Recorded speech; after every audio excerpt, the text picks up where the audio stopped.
Canadians have long believed that freedom of speech is a fundamental right, and rightly so.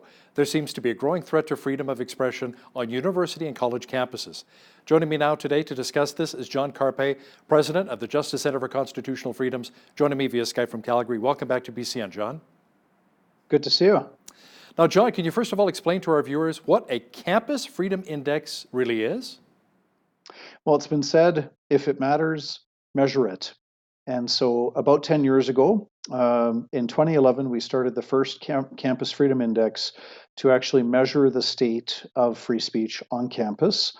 And so we have a letter grades of A, B, C, D, or F on university policies, university practices, and another set of grades awarded to student unions, one for their practices, secondly for their policies. And so we have from University of Victoria all the way to Memorial University in St. John's, we have all the letter grades posted at www.campusfreedomindex.ca. And this is the way that we're trying to actually measure the state of campus free speech. Is it getting better? Is it getting worse? And we'll talk about the University of Lethbridge, which made a certain grade in just a few moments here. Can you explain how you actually go about measuring the results? Well, to get an A on policies, for example, a university would have to have a clear statement in its policies saying that they actually support free expression.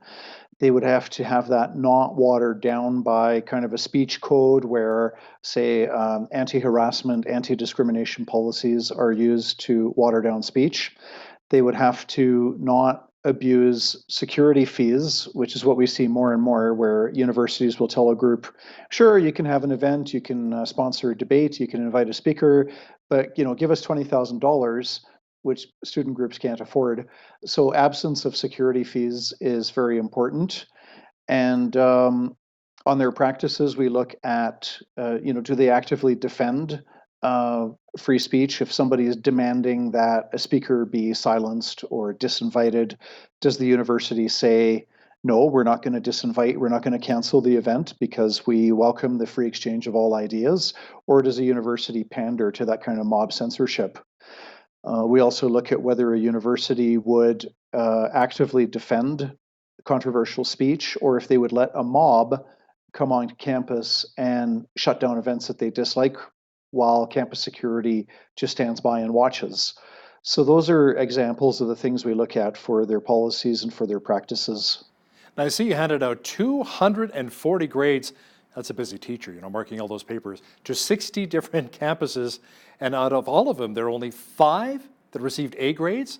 So overall, did the Campus Freedom Index improve or did maybe get a little bit worse? Well, the good news is the state of free speech in 2019, has improved over 2018. So we've seen far fewer F grades given out. And now the sad thing is we still have way more Ds and Fs than what we do As and Bs. We have more F grades handed out for bad policies, bad practices, for student unions that ban campus clubs, for universities that allow mobs to shut down free speech on campus. We have more F grades handed out than what we do A grades for really good policies and good practices. But we've seen a slight improvement over the past year, which is encouraging. Now, there were 4 universities that made the A list, including the University of Lethbridge. Explain why the U of L made the list.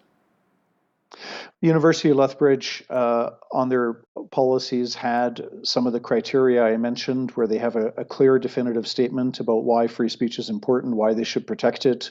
And to earn an A on the practices side of the equation, you would need to actively defend free speech when it's threatened. Now, you also rate student unions, and the only union to make the A-list this year was the Thompson Rivers University Students' Union in Kamloops, British Columbia. Why did they earn this grade? Because they have clear policies that definitively say that the student union supports free speech, and because they do not discriminate in their granting of club status. So, for example, if there's a a pro-life club or a men's issues awareness club or whatever that wants to get set up. The student union's not going to play politics and do what so many other student unions all across Canada have done, is to say, we disagree with your beliefs, we disagree with your opinion, so you're not allowed to exist and operate as a club on campus. And of course, that's a very detrimental to a campus club because you cannot recruit members, you cannot take part in clubs day when the club tables are set up, you cannot use the university classrooms to host events, you cannot invite speakers, you can't do much of anything on campus if you don't have the club status. So this Thompson Rivers University in British Columbia, their student union has a policy of not trying to shut down clubs that the student politicians might disagree with. So John, let me ask you something. Which student union scored the worst and received an F?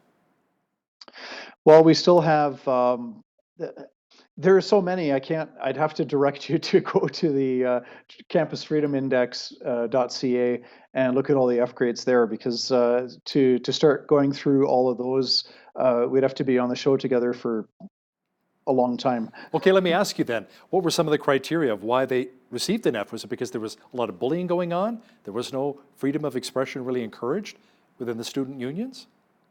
Student unions would get an F if they banned a campus club.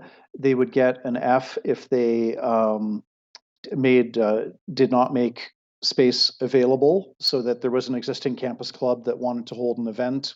If the student union said, you cannot hold this event, they would get an F for that. They also would get an F if they are taking positions on issues that have nothing to do with campus life or with the student union. So for example, you have student unions that are taking a position for or against the Israeli-Palestine conflict. That's not something that a student union should do. Now, which were some of the worst universities in Canada in the school policies department? Well, you've got the University of Alberta, University of Calgary are some of the bad grades. The University of Alberta was one of the examples where they charged a security fee of $17,500 to a pro-life club. The club didn't pay. The university said, if you want to hold a peaceful event on campus and set up a temporary stationary display on campus for a day or two, you have to pay us $17,500. Wow. Well, no campus club can afford that. So that's the kind of behavior that, the Jason Kenney's government and other provincial governments need to really force the universities to be more tolerant. You might as well say $117,000. I mean, how did they even come up with that number? Any idea? That was the estimated security costs that the university feels would be incurred by virtue of so-called protesters, which they don't engage in peaceful counter-protest, but what they do is physical obstruction, active disruption, shouting down, screaming, shouting, and making somebody else's event impossible, effectively trampling other people's free speech rights into the ground. For that kind of behavior, what the university should do is charge the people engaging in that behavior the $17,500. But they're charging it to the wrong party. They're holding the pro-life club responsible for what in fact is being caused entirely by intolerant people that want to shut down expression that they disagree with. Now, the federal government has now funded equity, diversity, and inclusion programs on campuses through grants to universities. Can you explain exactly how it works and if it'll help or hinder free expression? Equity, diversity, and inclusion could be wonderful things depending on how they are defined. Unfortunately, these slogans of equity, diversity, inclusion are often used to shut down debate on campus.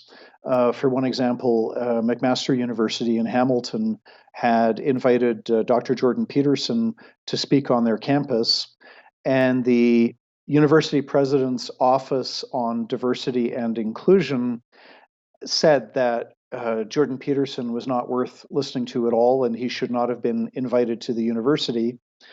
And with that kind of signaling, the very next day when the event took place, you had people ringing cowbells, shouting obscenities, screaming, and basically making it completely impossible for Jordan Peterson to speak, making it impossible also for listeners who had wanted to hear his views to even listen.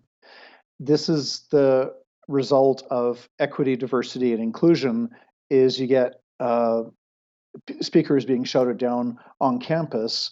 And unfortunately, the federal government is expanding funding for the universities to hire more of these uh, equity, diversity, inclusion officers that are going to work hard to make sure that only the kinds of ideas that they like are being heard on campus. Why do you think it is that some people feel threatened by someone presenting a politically incorrect point of view for free debate and discussion? It could be something to do with upbringing. I think parents are sheltering their kids way too much. I think that in elementary school and high school, the children are not being taught how to think, and that if you hear an argument that you disagree with, just learning how to respond to that and explain why that argument is wrong. And what we're getting instead is this notion of uh, I don't like that idea. I feel offended. I feel threatened. So we have to shut down that idea. So, in today's society, we often hear professors and media personalities calling other people racist or hateful for simply having a different point of view. Any thoughts on why this is and how we reached this point? Well, it's a lot easier to call somebody a racist than to try to explain what's actually wrong with their actual opinion. And so it's very destructive to the free society because the more often this accusation of hate gets tossed about, the more speech gets silenced. It's also scary from the standpoint that if this is the little boy who cried wolf, right? You know, we all know the story. The boy cried wolf, but there wasn't a wolf, and people came running, and then he did it a second time. But then the third time, there was a real wolf there, and he cried wolf, wolf, and this time, the townspeople did not come running to his assistance, and the boy got eaten. So there's that story of the little boy who cried wolf. Today, we're having lots of little boys crying racism, and it's being tossed around so casually that we're rapidly getting to a point where when there's real racism, people are just going to tune out and think, oh, here we go again. So it's a very destructive tendency. John, what advice would you give to parents who have a son or daughter thinking of going to a college or university in Canada, and maybe their son or daughter may not have that freedom of expression, but they still want to attend because they've got these wonderful programs? So what advice would you give to them? Well, advice to parents, check out www.campusfreedomindex.ca. And if the university's got F grades, or the student union, or both, if they have F grades and D grades, that could be a good reason not to send your kids there. And for the alumni who are donating to their alma mater, it's also worthwhile to check out the Campus Freedom Index. We've had some people that have seen the D's and the F's that their own university is getting for trampling on free speech, and they've redirected their charitable giving towards more worthy causes. So what advice would you have for some of those professors who maybe squash freedom of speech, some of these universities and colleges?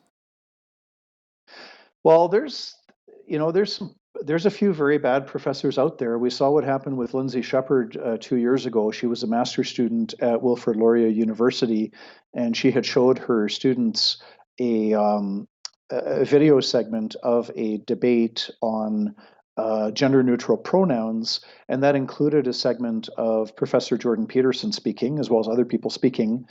And she was taken behind closed doors and intimidated by two other profs, as well as a member of the president's Diversity, Equity, and Inclusion Office. And there she had three people berating her, intimidating her, telling her that she had done something illegal, all in the name of equity, diversity, and inclusion. And this is done by tenured professors on campus. So there's some bad apples that really ought to be fired. But for good professors, I would say just stay strong and keep on speaking up. John Carpay, President of the Justice Centre for Constitutional Freedoms, thanks a lot for joining me today, and thanks for your voice from Calgary. Thanks for having me on your show.